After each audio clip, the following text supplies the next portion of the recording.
Konsistensi pembinaan serta penjaringan cikal bakal atlet terus dilakukan pengurus Persatuan Tenis Meja Seluruh Indonesia atau PTMSI Kabupaten Bogor.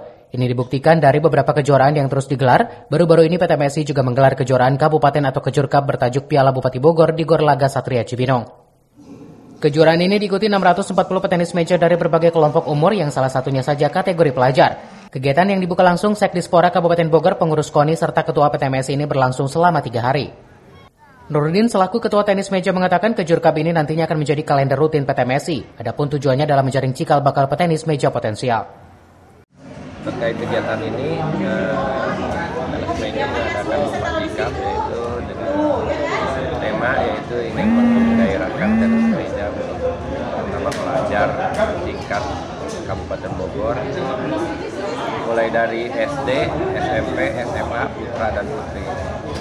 Dan untuk hari Jumat ini yaitu pelaksanaan untuk pelajar. Untuk hari Sabtu Bogor Raya dan hari Minggunya tingkat open fighter Jabotabek dan undangan serta antar komunitas juga untuk tingkat eksekutif. Dari Kabupaten Bogor, Cepi Suryadi melaporkan.